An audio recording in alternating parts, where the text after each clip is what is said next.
With that being said, I think I'm gonna go ahead and do an overview of today's session.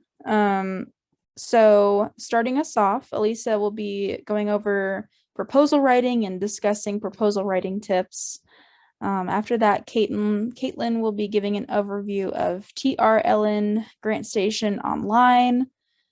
And then after that, we are going to be identifying goals for work plans. And then in conclusion, summarizing our workshop goals and priorities. So with all that being said, I think I'm going to go ahead and hand it over to Alyssa for the proposal writing tips. Thank you, Megan. So we originally were going to have a presenter from the Northwest Climate Adaptation Science Center. But because they were unable to make it, we decided to kind of go into a video that they had already provided for the BIA and gather content from there, among other resources. And our working group had come up with a handout. So I'm just going to share screen, kind of go through the handout, open up discussion on some of these proposal writing tips, and, you know, provide an opportunity for you guys to like share thoughts on some of these tips. Like, have they worked for you? Have they not? Also, like, for you to provide each other tips if there were things that aren't included in the handout that we should add. I'm going to be taking live notes. And then after this session, either at the end of the day today or tomorrow, we will be providing you guys the updated handout. So you can, you know, use it for reference if needed.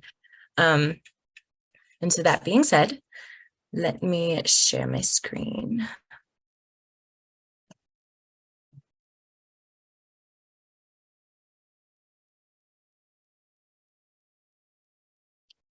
Okay, how is that? Should I zoom in a little bit?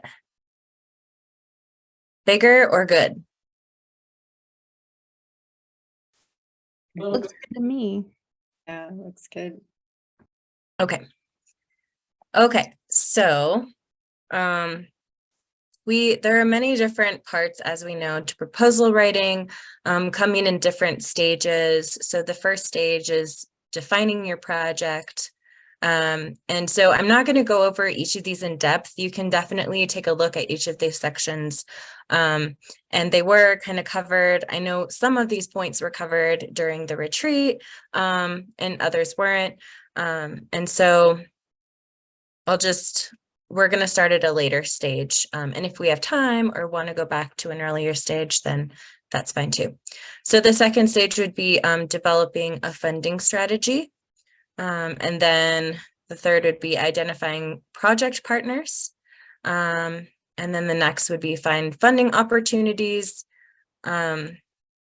deciding whether to apply, and then writing proposals in-house. So we're going to spend probably the first portion of the time on the writing proposals in-house portion. And like I said, you know, if you have questions or thoughts that come up in the midst of me going over these points, definitely, you know, raise your hand or unmute and just interrupt me, because I can't probably see your hand. And yeah, I just want it to be an open discussion, not like I'm an expert presenting. We just kind of pulled these together from other resources. So anyhow, so first and foremost, you know, if you have already identified a grant opportunity or a funding opportunity that looks, you know, like a good fit, and your team has decided that they want to apply for it, and you begin to develop the proposal, the first step would be asking if the funder has a proposal template for use. And this may or may not be the case, you know, but if there is not a template for use, it's always good to use past templates that you may have had if you've applied to the opportunity before. or just specifically going with a template that exactly reflects the funding opportunity itself and the language that it uses, which kind of ties into the second point of using language that will emphasize the relevance of your project and explaining the project in a way that aligns your project to the funding purpose.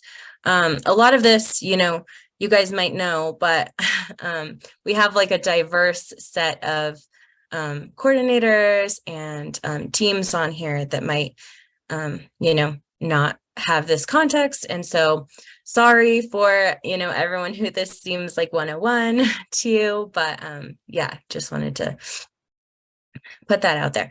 So unfortunately, for better or worse, your project has to align with the funding purpose of that agency or program. But it can be easier than you think to kind of move around the language and work with different language to explain your project purpose and how it aligns with that funding opportunity without necessarily altering the scope of the work. So an example that was provided in the Northwest Climate Adaptation Science Center training was using carbon sequestration versus soil health versus water retention. They can all mean similar things and ultimately support similar projects. If you're looking to, do actions on the soil or your rangeland health or things like that. Another tip would be to build upon previous work. So this also goes in line with templates that you've already used in the past, if it's for the same funding opportunity. And then also citing plans that are existing or other documents, such as tribal council declarations, or even, national or statewide assessments that have been done to kind of show where you're at and how your work has progressed. And to demonstrate the need for the project. Funders often like to see that your proposal idea builds on other work or documented needs. And that can be just like data as well. And then the next tip is thinking about your reviewers themselves and how they will be scoring your proposal, and thinking about who your reviewers might be. Are they primarily academic, or is there a broad, variety of reviewers? Are they agency folks? Just making it easy for them, because we all know, maybe you've participated on a review panel yourself, maybe not, but we all know that we're all strapped for time right now, and just making it easy for, sorry, I'm sick. The reviewers to have a short amount of time to do the reviews. We know that we want to be clear and concise and catch their attention and make it easier for them. So making sure to look at the criteria that's in the solicitation and pull that exact language over and use that as your template format. And then I know it sounds so simple, but using bold headings and underlining and using a bunch of space just to show the reviewer where to look. A lot of times we've gotten reviewer feedback that, it was really difficult to understand the flow as it pertained to the criteria that the solicitation outlined. And so if you line it up exactly with the solicitation, then the reviewer is going to fly through your proposal a lot easier. And same goes for like highlighting key points, just using bullet points when you can, things like that, just to catch the reviewer's eye, using figures where possible to illustrate complex concepts. And then, you can always put in appendices if you have a short or limited amount of space. And then also asking yourself when you're reviewing it, does the proposal sound compelling? Does it follow kind of like a story? So again, from the Northwest Climate Adaptation Science Center webinar, they had talked about using a story arc. So starting with the problem to be solved, looking at what's missing from previous work to solve it, what's your proposed solution and why, what's your technical approach to that solution, why are you and your partners the ones to do it, and how are you going to show that you've succeeded? So what deliverables will you be having? And then concluding with what's the broader contribution or impact of the work? Is it going to have capacity building elements? What does it mean to you and the community, and just the big picture of it? And so this second bullet point kind of pertains to the partnership section above. It's really, really important to have that tribal perspective, context, ITEK methodology where possible or appropriate, and just your own perspective in the work you do if you're hiring a consultant or a contractor to do the grant writing portion for you. Telling a story can be difficult if they don't have the context that you do. And so just keeping that in mind. Another point would be to develop your project timeline, making sure that your project timeline is feasible and realistic. So to that point, making sure that, it's not overloaded. And, we have gotten feedback from reviewers on our review panel that maybe the work doesn't seem like manageable within a year or two timeline. It seems like a 5-year or more project. And so they've decreased points on that because it doesn't seem feasible. And so just making sure that, it is a realistic timeline. And then also making it easier for the reviewers to use visuals like Gantt charts or other templates that show the timeline, month by month of what progress is being made and how it directly relates to your milestones and objectives. And then for budgets, our major tip, the first major tip is to not exceed the maximum. It may automatically disqualify you. It sounds like a pretty simple thing, but we've definitely gotten applications where there wasn't clarification on, like, the tribe didn't get clarification, and so they applied for like double the amount of funding. And I think that they thought that maximum amount was like per year, and for a 2-year project timeline, they could request double. So just like clarifications like that, always reach out to the funder on like what the maximum means if you're not sure, and making sure that your budget doesn't exceed the maximum. Because if we get a budget that has, the BIA requested column as part of a project, but it goes over the amount that we have as a maximum without showing any other, leveraging of time or resources from anywhere else, then, the reviewers are like, well, what is the likelihood of success of this project if we're only funding it partially?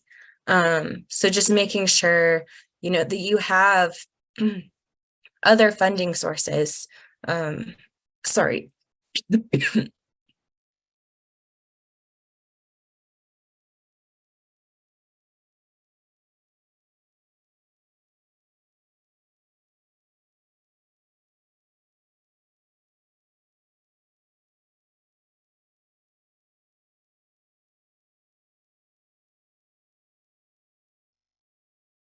So sorry. I got sick on the way back from the cohort training last week. I sat next to a really sick person for 6 hours, so I'm dealing with the repercussions. So apologies. So basically, yeah, you get the point. Just don't exceed the maximum. And if you are leveraging other sources, that's great to include for TCR. And I know that other programs like to see that as well. It used to be in the past that TCR wasn't able to accept budgets that had other sources being leveraged on them because the grants office just said that was too confusing for them and whatnot. So, but now we're not working through the BIA grants office. We're working through 638 contracting and self-determination and self-governance. And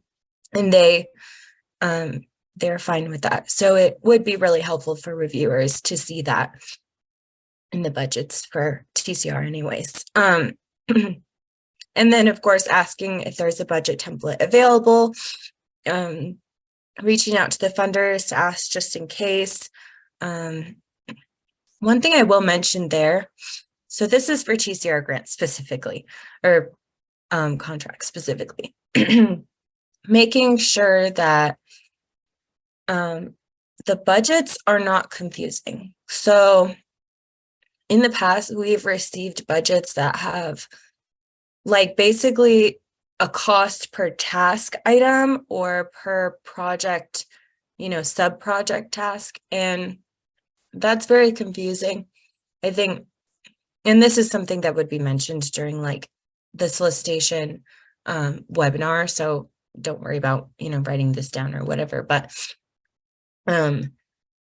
it's less confusing to just have, your people who are working on the task, the FTE that they will be spending on that task, and then the cost, rather than like a task having a cost and we're not sure who is getting funded, like what positions are working on that task and where the breakdown is there. So just keeping that in mind, that's like a really confusing point for reviewers. They've come back and said, I don't know how to review this budget. So, and then providing budget details. So providing budget lump sums with no details may lead to getting a lower score. For instance, contractor estimates. So how it's happened in the past is like contractors will provide the tribe an estimate, and then the tribe will just put this big lump sum in the budget request. But we would really like to see that broken out. So maybe you append the contractor estimate, but also like contractor budget estimates can be, especially for construction projects, can be really huge and confusing.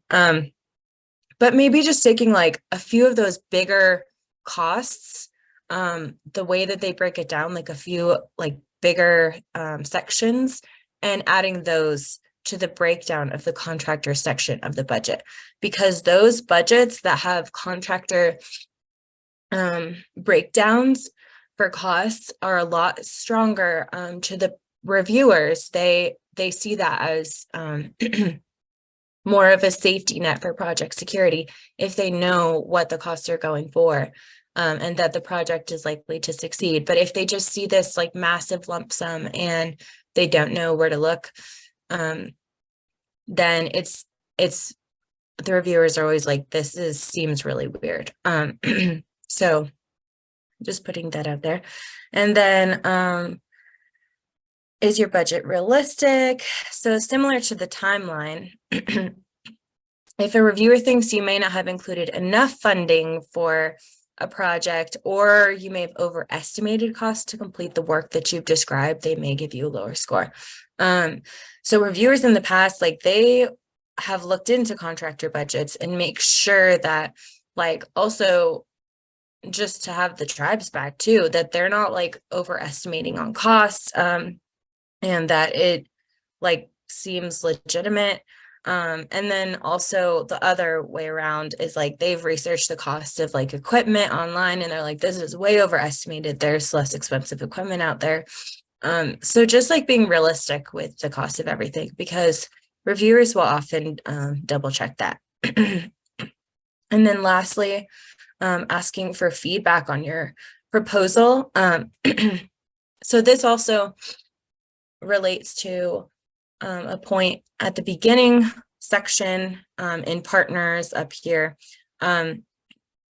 Feedback on your proposal prior to submission and after submission as well. So prior to submission, we have listed some resources who could review your proposal. For instance, the Tribal Climate Resilience Liaison Network, who are hosted at the Climate Adaptation Science Centers, and they work for the tribal organizations. So we have a link. I can put the link on this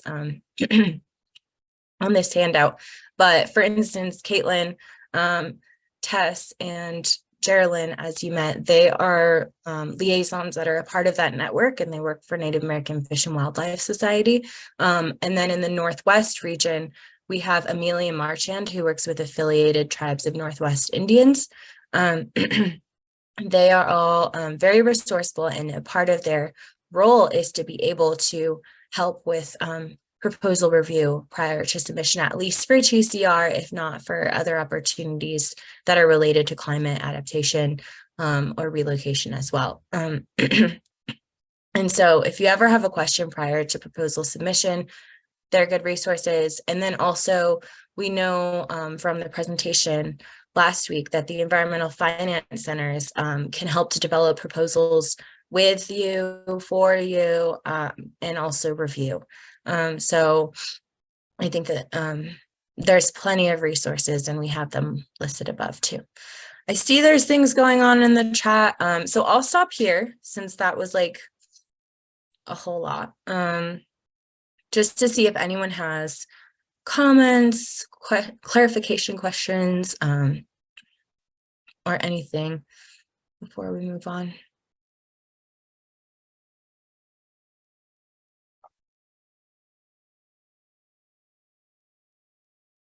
This is Karen. One thing that I was thinking of while you were talking, Alyssa, also is that you had mentioned the proposal criteria, and those can be good indications of where to spend more of your time. Like if one criteria is really heavily weighted, it can be helpful to spend more time on that versus another. And then just another thing that I thought of while you were talking. Thanks for all these great tips. You know, if it's also can also be important not to ignore a criteria, because sometimes, you know, if we're reviewing proposals and someone doesn't mention a criteria at all, then the reviewer may be put in a situation of having to give the, you know, no score or a very low score because it's not mentioned at all. So yeah, just a few more things. And thanks for that great review. Thanks. Karen put a lot of this together too. So thank you, Karen. Thanks for pointing that out. I forgot to mention that. Melinda? Yeah, I just want to say too, you know, building out your project and doing your project concept paper, even before funding may be available, right, is significant. And that's something that the Alaska Tribal Resilience Learning Network, which includes both our staff at the Tribal Resilience Learning Network, Krista and Megan, and myself as tribal liaison, in addition to the tribal liaisons under Native American Fish and Wildlife. We did a springtime course a year ago to encourage tribes. I think we just had four or five attend, but 3 of them got funded because they built out their project prior to the application coming open. So that's something to keep in mind as well. Thanks so much, Melinda. We should have definitely put you on here. Sorry about that. I do wonder if there's anything similar for like the lower 48 tribes too. I wonder if like branching off of the affiliated tribes of Northwest Indians, like their partnership with with the casks, like if there's any other maybe university resources or extension resources to look into. But yeah, the Alaska Tribal Resilience Learning Network is a part of the cask. Am I saying that right, Melinda?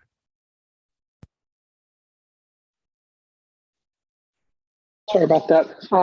Yes, so under the prior host, the direction was given to me as the prior host tribal liaison to build something long-standing and substantial to assist tribes, to assist a system of support, which is where the Alaska Tribal Resilience Learning Network grew out of, with the sanction and support of our two co-directors, both USGS co-director and our university co-director. So yeah, it's a direct result of this work. Okay, thank you.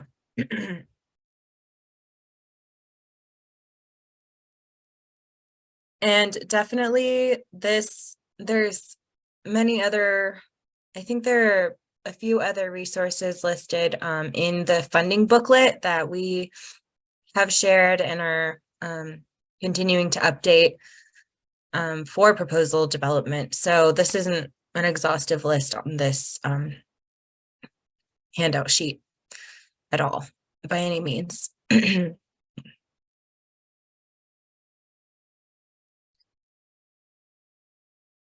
Are there any, thanks Kaitlyn for that link. Are there any other thoughts about what we covered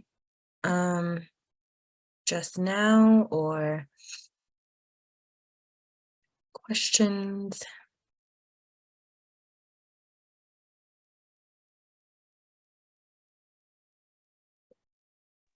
This Melinda again. I just want to encourage people. Because I'm here at a big regional conference in Alaska, and like the Department of Energy showed up, and it seems like with a lot of the new federal funding that's come on board with the infrastructure and the Inflation Reduction Act, that many of the entities have hired. I mean, many of the departments have hired tribal specific staff. Like the Department of Energy has new liaisons that they're bringing on to particularly assist tribes for technical assistance and how to access some of that money. So I think, asking if you're applying to federal departments, definitely ask if they have any kind of liaison or somebody that works directly with tribes. Thanks.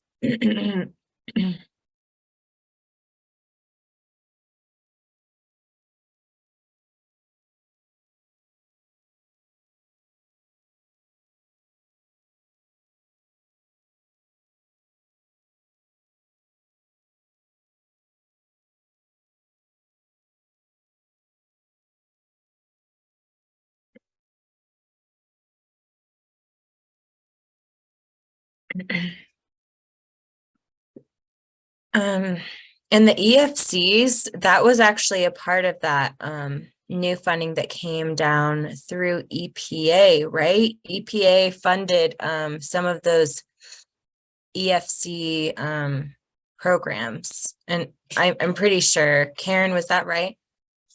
Yeah, and they funded both multimedia, what they call multimedia environmental finance centers that deal with like solid waste and water and a bunch of different media. And then they also have water specific environmental finance centers. Okay, awesome. So I guess I know that we still have some time before we move on to the next section. So maybe let's see. Sorry, I'm reading Cynthia's comment. It has been helpful to be on the monthly meetings like the Northwest BIA regional meetings in which Director Mercier holds, bringing in many agencies on the call. Cynthia, would you mind explaining your comment? Which monthly meetings? The BIA Regional Northwest meetings. Oh, like the regional meetings? I'm not sure that the TCR team is on those.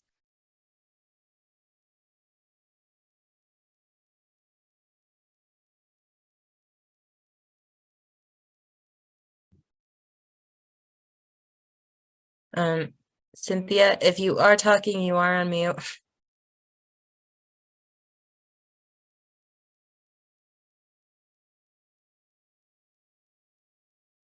Okay. Well, I guess we can go over the earlier stages of the proposal writing tips that we had. So we started off with defining your project, and this isn't the exact order that the Northwest Climate Adaptation Science Center went in for the presentation, but I kind of moved some stuff around because some of it made sense to me this way. But you can feel free to watch the presentation. We'll definitely have the link on there on the website to it in the coming weeks. So for defining your project, the first and major step would be to build a grant writing team internally. So having maybe a grant coordinator with the tribe, if you have one, as the lead, and then maybe looking at tribal staff from different departments to be on that team, whoever is going to be involved. And oftentimes the bigger the better. But of course, it depends on what type of project you're doing. Identifying partners and resources that are going to support the proposal development, which we just talked about, by at least providing reviews, if not writing it with you and for you. And then also just to, even if you don't have the grant identified yet that you want to go for, just developing a relationship with someone, a point of contact at these resources can be really helpful. Letting them know, what type of opportunity you guys might be looking for funding, what project is really important for you guys right now. And they might even be able to help you identify what funding opportunities to go for. And then consultants separately. One of the things that was stressed on the Northwest CASC presentation was, to have them write the grant proposal with you, or at the very least with your review and full support, and making it unique. So an example that we have at BIA is there have been some partners or consulting companies that were used for multiple grants in the same region. And a reviewer, multiple reviewers actually came back and said, I have seen the exact same grant, like word for word, proposal for 2 different tribes. And I'm a little concerned about that. Like, it definitely seems like a consultant wrote it. Sorry, one sec.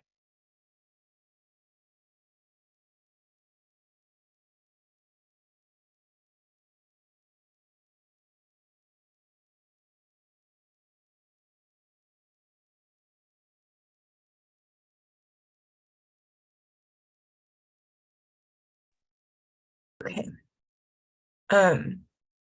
So, anyways, just making sure that when the consultant or grant writer, has finished with the product, if, you don't have the capacity to really be writing it and developing it with them all along the way, hence why you hire them, maybe just making sure that you provide really good reviews and add in any tribal perspective and context that you have to make it become your story instead of just, the same blanket proposal that's used for another tribe as well, making it unique. And one thing that they said in the presentation, the Northwest Cask one, was even with grant writers, you are responsible. Ultimately, it seems obvious, but like, you know, it's been a real issue in the past, and we want to make sure that, you know, you're getting funded for a project that is unique to your needs and priorities, and not some blanket project that you know, everyone is and you might even receive lower scores because of that. So just knowing that is really important. It says, you know, tribal perspective and context can be one of the strongest assets that the tribe has. So just keeping that in mind. So one of the partners that have been, you know, kind of acting as consultants in recent years is the Alaska Native Tribal Health Consortium. But, you know, no matter who the partner is, just making sure to review that proposal and add anything that's really specific with respect to your community before it gets submitted. And then we also added, you know, maybe some questions to think about when you're developing the scope of, you know, what your project is going to be about. Starting basic, like, where is the need? Is the need in, you know, climate change impacts, or maybe you need to do an assessment, or maybe you want to have some climate mitigation activity, like installing solar panels or other work. What are your goals and objectives as it pertains to the need? What are the desired outcomes? So the outcomes can either be specific concrete products or intangible products, like building capacity and skill sets internal to the tribe.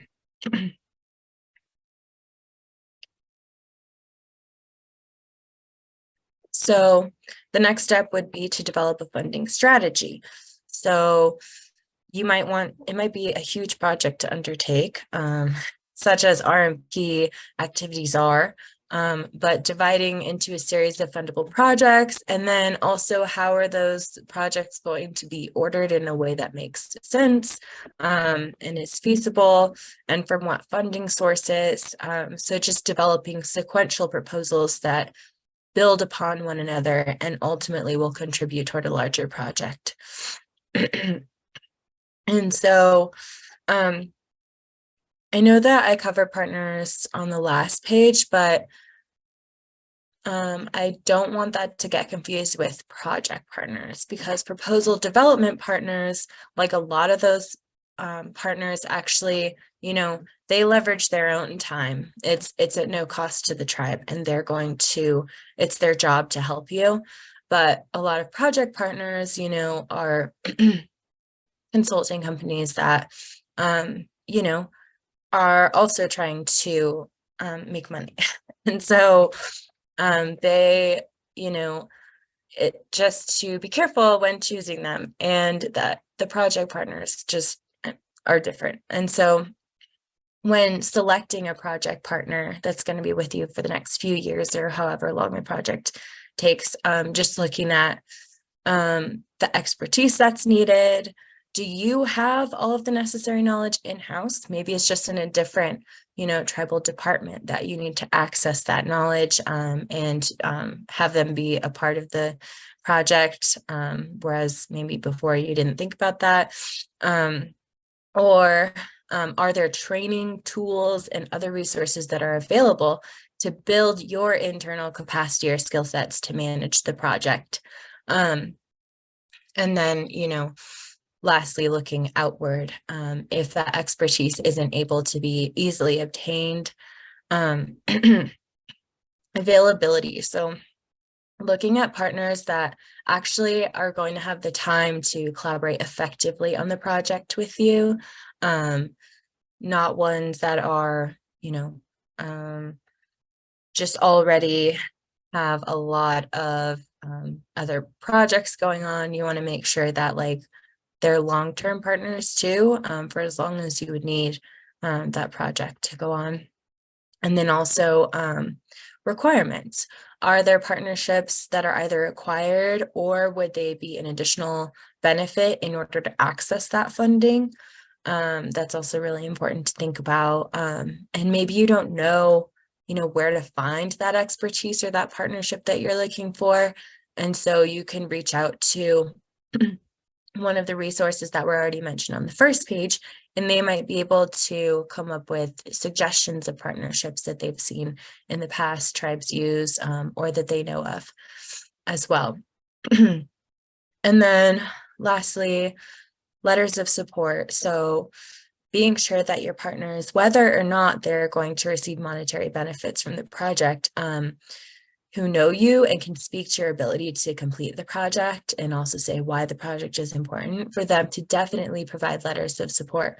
That's always going to just look better to the funders, so that the funders will see, the likelihood of the success of this project is going to be better with more partners involved. Okay, and so the next stage would be to find funding opportunities. So we just have a few resources listed here, but of course the funding booklet that we showed you guys last a couple weeks ago is definitely a good place to start as well. And just let us know if there are other funding opportunity resources that we should include. But yeah, grants.gov for federal grants, state agencies, private foundations, nonprofits, all great places to look in different sectors to make sure you're diversifying your sectors and your resources for the security of the project too. And then Tribal Climate Change Guide from the University of Oregon. Karen also showed you guys during the retreat, and that's linked on the RMP Cohort website as well. And then newsletters. Oftentimes, like I even see, if I'm a part of a newsletter, just all of these funding opportunities come through all the time. And so if you're not on like 10 different listservs, then you should be, because there's so many out there of people just getting the word out about different funding opportunities. I feel like that's the main time when they come to you. And if that, there are some programs that aren't good about putting out their funding opportunities in newsletters, but for the most part, like ITEP Tribes and Climate Change Program has a really good newsletter. The University of Oregon, as we mentioned, the Tribal Climate Change Guide, they have their own newsletter that they put out, and there are always a ton of funding opportunities on there, since they have their grant page, their funding page. And then other newsletters could be Affiliated Tribes of Northwest Indians Climate Change Program. They have a good one. The regional USGS Climate Adaptation Science Centers and all of their partners. So that includes, the Learning Network and, other partners with the Climate Adaptation Science Centers, whether that's a university program or an extension, or the tribal organization that is in partnership between BIA, the CASTs, and the tribal organization. So, and we can provide a link to the regional climate adaptation science centers. We have them all listed on the BIA Liaison Partnerships webpage. So definitely check that out. And then Megan or someone else with an agenda, can you give me a time check? Because I don't want to flow over into the next section if I'm going on too long. Or Karen. Yeah, hi, Alyssa. It is going a bit over, but Okay. probably don't need as much time for the work plans. So Okay, then I'll just finish up this page real quick. And so the last one, let's see. So we went over writing proposals in-house. So yeah, the last one would be deciding whether or not to apply. So you think you've identified a funding opportunity, then what's the best things to think about in order to decide whether or not to apply? So sorry, this is obvious, but read the full request for proposals to find out whether or not it's a good fit for your priorities. Definitely important things to look out for is eligibility. We have found out way too late during the review process that an organization was not eligible. And so we had to, tell them that they were not eligible. And that was really unfortunate because you know how many hours they're spent developing a proposal. And so just making sure before you spend all that time, even if you have to ask like a specific question to the funders about eligibility and what that funding mechanism might look like, how long that process takes. And then another point is, when is the due date? Is it a statement of interest or intent, or the full proposal development? And do you have the time to apply within that time frame, or is it going to be rushed and you might want to just wait until next year to develop a real like grant writing team and make sure the proposal is exactly how you want it? And then what is the maximum amount of funding provided per award? I mentioned this earlier, but yeah, we have received proposals that ask for more than the award. So making sure that if there's any questions on what the maximum amount is, that you have that before you put together a budget. Are there cost share requirements? If so, are they feasible? Can you meet them? And with what other sources? And then is the funding competitive or non-competitive? Makes a big difference into the process. And then lastly, of course, the meat of it all is focusing on the project idea or the proposal scope. What are the funding priorities for the grant or funding agency? Again, for better or worse, your project idea has to fit into what the grant was designed to fund. I'm so sorry.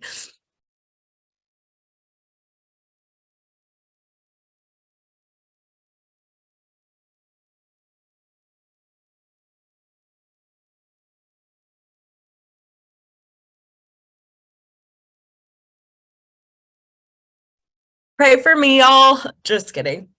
I'm so sorry. So, okay. Basically, looking at how your needs and the grant funding priorities are aligned.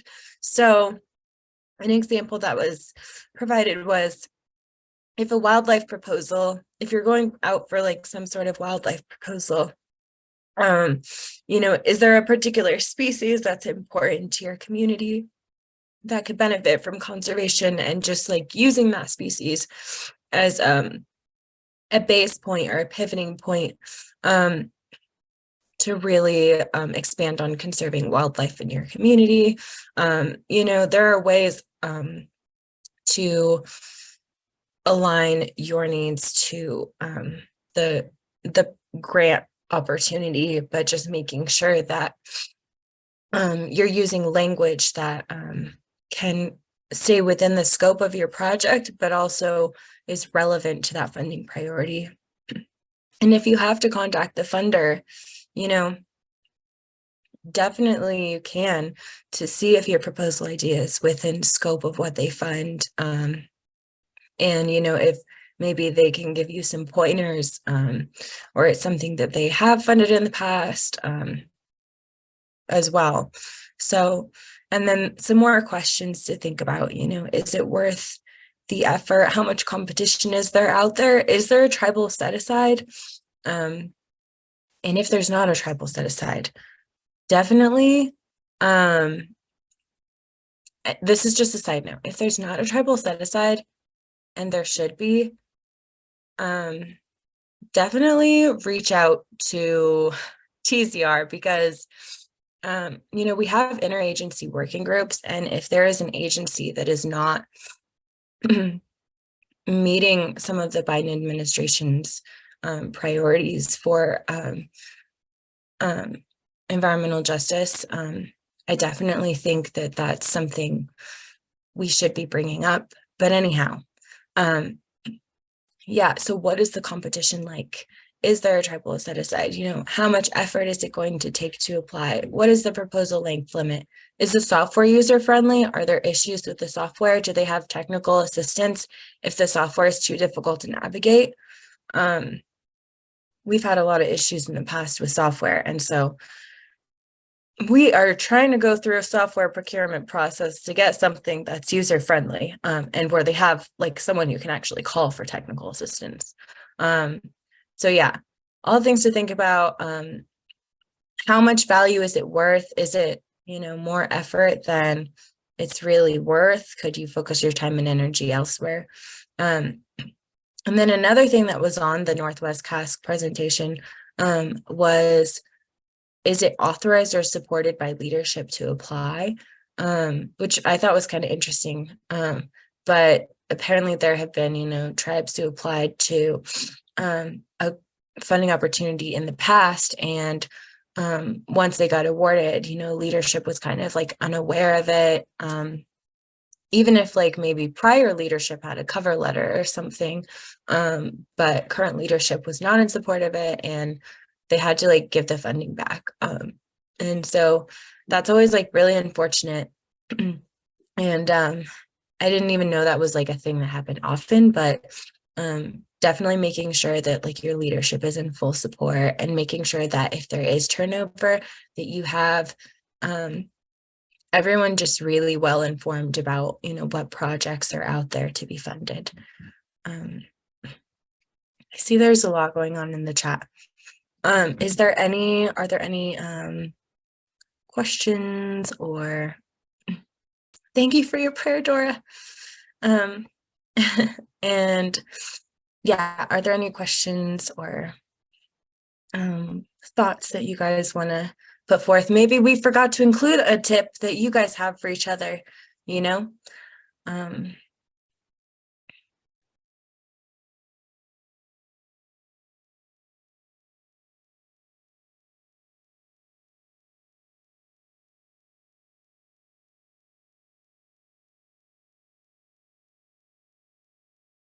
Okay, I'm taking that silence as a no comment. And so we'll definitely be sending this out to you guys, and you know, if there are things that come up with it, definitely let us know, and hopefully it's helpful, you know, just having the steps lined out in a reference document. And maybe it's not, but there's that. Sorry, I'm not the most eloquent person, but I hope it was useful. And so our working group did, you know, did work hard on putting this together. So if there are other like resources that you know for proposal writing, please share those with us. We'd like to put it in the booklet. We'd like to put it on the RMP cohort website for everyone else to use. And we'd like to put it in this fact sheet. So I'm going to stop sharing and hand it over. I believe Kaitlyn is on the next portion of this for another resource that she's going to cover. So. And Alyssa, Genevieve mentioned in the chat that it does help to contact the funding agency and speak with them about your project. So yeah, thanks. And thank you, Alyssa. Thanks so much. Okay. Yeah, thanks, Alyssa. And I know you work really hard a lot, so I hope you get some time to like rest and feel better soon. So now here quickly, I was going to give an overview of GrantStation Online. And this was a resource that was brought up because the Tribal Resilience Learning Network had a monthly information session on it back in November of 2022. And then in addition, I have a few other resources that I'm just going to fire off to you guys. But don't worry, because I have made a list and we'll share it with the cohort. And also in addition, a lot of these resources are new to me as of like last week, or I haven't had a lot of time to like mess around with them, check them out. So I encourage everybody to check them out yourself. And if you find one to be like super useful, maybe just share with the group like how you've used it. Okay, maybe I'll share my screen here. Give me a second.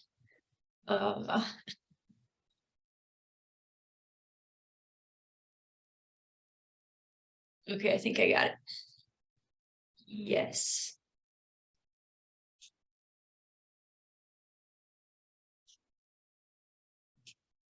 Okay. So earlier I dropped in the chat the link to our Tribal Resilience Learning Network website. Here's some of our team at the bottom of the page. And so this is just the overview of the website. And as you can see, it's under the Alaska Climate Adaptation Science Center. And then this is our current project going on right now that we introduced to you guys in person at the retreat, the Strengthening Resilience Today. The application deadline for that did get pushed back, so please check it out if you're interested. And I'm going to take us to this resources tab right here. And then you scroll down, we have a bunch of other resources here as well. And so these are kind of by month, from most recent going back. So you scroll down to November, we have our recording of the overview of Grant Station Online. And then I was just going to pull it up and show you guys the website. So this is a cool resource because it was founded in Fairbanks, Alaska, specifically for Alaska in 1999. And it was the first searchable database of grants and grant makers specifically for Alaska grant seekers. But now it's nationwide and also international. I think they have resources for Canada. And it's membership based, which can be sort of a bummer if that's a financial barrier for you. But when we did our information session back in November, they were having a sale and it was about $100 for a year membership. I think it's an annual fee. But they also have a number of free resources, and I'm having trouble navigating this share screen thing. So hold on. Oh yeah, here we go. Public resources right here. So you can pull that up. This Grant Station Insider newsletter is like a convenient place to find a bunch of funding that's becoming available. And yeah, there's just a bunch of great stuff right there that's for free. And then they also have a lot of free live webinars. I think they do one monthly, and then they have a bunch of recorded webinars and online courses. And those topics can range from like finding grants, proposal writing, research management, strategic planning, or your grant management. And then overall, this website is a really cool resource that is it's just super user friendly. It was my takeaway from the meeting we had with one of their employees, gave a presentation on it. And so it polls, you can do state specific, you can search by your region, by your need for the grant, areas of interest, eligibility, so many different things. And it pulls state, federal, and private grants and loans. And the federal stuff comes directly from grants.gov. But this format just looks so much more user-friendly. And then when you're looking at stuff like Alyssa brought up earlier, make sure you get your maximum award amount correct.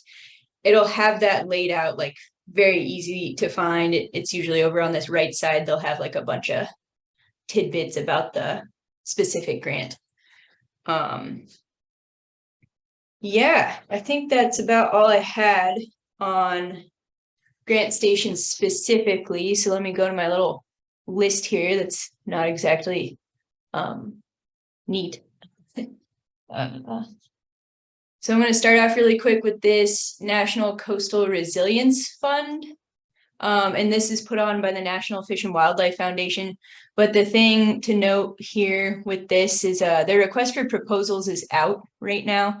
And they're really focused on nature-based solutions in coastal areas of the whole country where human community risk overlaps with an area where fish and wildlife habitat could be enhanced or restored or protected. And yeah, in addition to that, NAFWS, we shared this in the cohort email, is considered a field liaison for this National Coastal Resilience Fund. And you can find on our website here, it's under the member resources tab here, but these you can access even if you're not logged in and do not have a current membership. So we go down to funding resources, NCRF, and you can find some of these webinars. And here are the recorded past webinars. You do not need to have attended the past webinars to hop on in. The next one is tomorrow. And that'll be on the different categories of funding. So this NCRF funding comes out in categories for like the stage of planning that you're in. And then for the sake of time, I'm just going to cruise on forward here. Another resource I wanted to tell you guys about was First Nations Development Institute. So they have a bunch of resources here, grant opportunities, grant seeker resources. And this is cool if you, again, want to find some free resources on like increasing your grant knowledge and skills and whatnot. And then I found a couple of tools, or tools were shared with me recently, and this one I really wanted to highlight. It was brought up by the NCRF funding. They use it for mapping. And of course, I'm already zoomed into Alaska here because that's where I live, but wrong way. They do the coastline all over the country. Okay, anyways, you can change your region here. Oh, and also territories in Hawaii. But this coastal resilience evaluation and siting tool, I think, could be really useful, or a number of these mapping tools could be useful when you're seeking grants and they require sort of this data from the applicants, like census data or hazard mapping, what have you. And so this here, you can go through and look at your threat index. You can look at your community asset inputs like critical infrastructure, as well as threat inputs. So we have low slope, flood prone, permafrost thaw, soil erodibility, and tsunami inundation. So I just found that really relevant to a lot of the conversations we were having a couple weeks ago at the retreat. This is like one more I wanted to highlight really quick, because I know a lot of grants are specific to overburdened or underserved communities. And so this tool can just like make it really quick and easy for you to, bring that up and then have a source to cite or whatnot in your proposal. Oh, and then one more thing on the National Coastal Resilience Fund. Like I said earlier, NAFWS, the Native American Fish and Wildlife Society, is supposed to be field liaisons for this. And we do have one of our staff members in Washington. Her name is Laurel James. So for our Washington tribes here, just wanted you guys to know that. And I think that's all I got. Again, I'll make a list and send this out to put on the funding tab that Karen had created for the RMP website, and then also maybe shoot it out in an email or something. So I'm going to stop sharing my screen now. Yeah, thanks so much, Kaitlyn. Those are some fantastic resources. I'm really excited to explore. And yeah, thank you, Alyssa, for all the fabulous information that you provided. So thanks. Yeah, I'm gonna share my screen as well.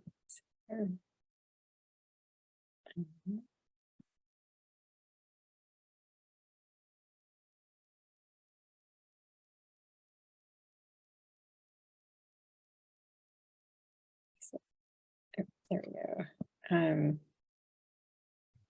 So just to start off with, we've started a funding resources page that has many of the resources that were on the winter retreat page, and we look forward to adding the proposal tips that Alyssa that you were sharing, and those great resources that you were also showing, Kaitlyn. Here's let me put the link in the chat so that people can see it. Excuse me. If you'd like to find the resource booklet that was developed for the cohort, that's here. And then I know we've mentioned this University of Oregon Tribal Climate Change Guide. It's really amazing and has so many great funding opportunities on there. So we definitely highly recommend that. This is the Denali Commission Catalog of Federal Programs. And then the National Wildlife Federation also put together this nature-based solutions funding database. And then this is a link to the great funding calendar that Megan, that you worked so hard on. So you can find all that here. And then there's, some more information on funding resources. And then we just wanted to point out, here is a link to the BIA Northwest Climate Adaptation Science Center grant writing webinar that Alyssa was referring to. And then here also is a link to the Grant Stations webinar that Kaitlyn was referring to, and we'll put those proposal tips here. And here's another, we also found a HUD applying for grants webinar that we thought might be useful. And we will continue to build out this page with resources for you. But one thing in, I think, the week of April 10th, and I know, Alyssa, you'll be saying a little bit more about this in a few minutes. We didn't have a chance to really do the funding calendar activity during the retreat. So we're going to have some optional sessions to work on those funding calendars and to talk more specifically about types of grants that are out there. And in anticipation of that, we wanted to encourage people to fill out pages 1 through 5 of the work plan worksheet. And let me put a link to that.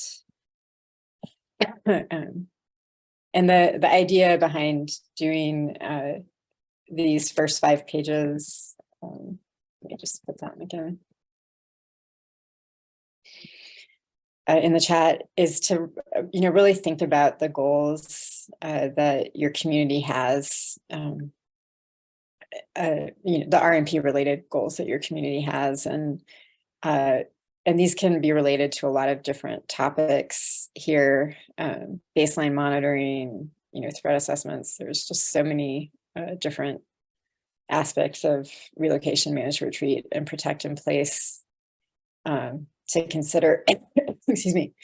And I know, Alyssa, you alluded to this earlier, but for better or worse, a lot of the funding that is out there is kind of more, it requires a more piecemeal approach to relocation, manage, retreat, and protect in place, because there's not like a huge pot of funding to think of everything all together. So oftentimes we're considering different sectors and different pieces of the puzzle and trying to figure out how to fit that puzzle together. So so these goals kind of align with some of those different pieces and different funding sources.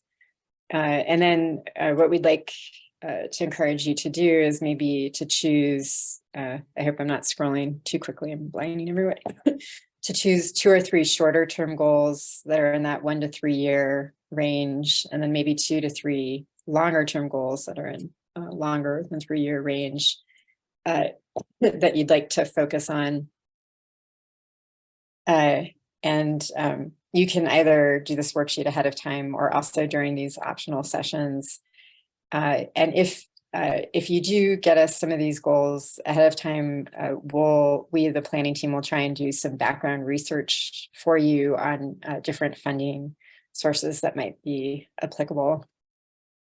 So, you know, to try and help out with finding applicable funding sources. So with that, I will stop sharing my screen and just see if anyone has any thoughts or questions or feedback.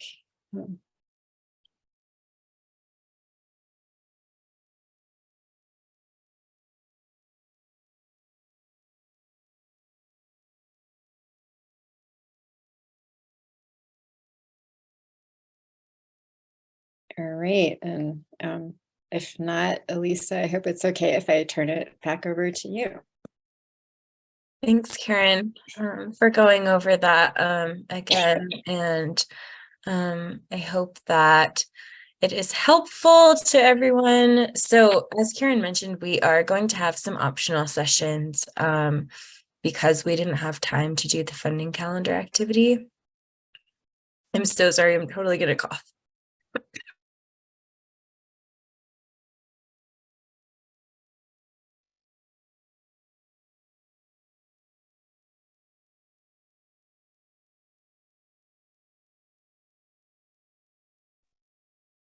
Okay, I swear I'm on medication. It's just not helping.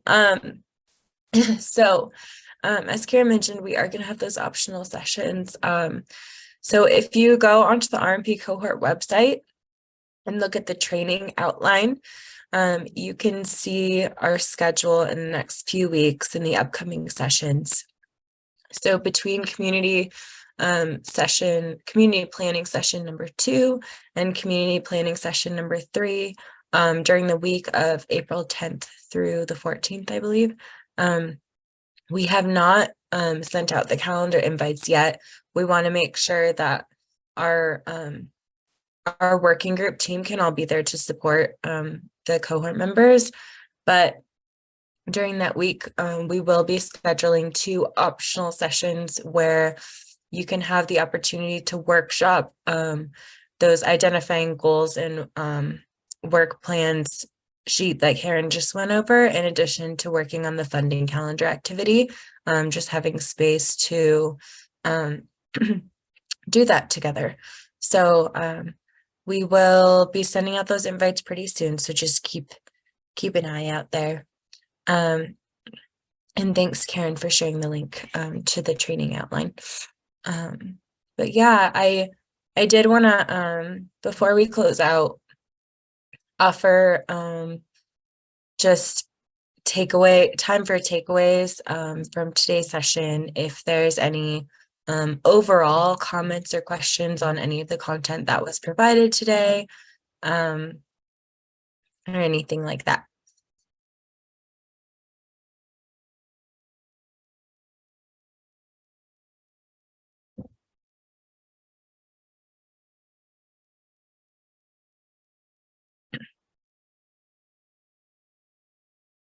Well, if not, it was good to hear from some of you guys and see you on here. And thank you so much for being here and participating. And we hope that, you know, this information will prove useful for you guys moving forward. And next week,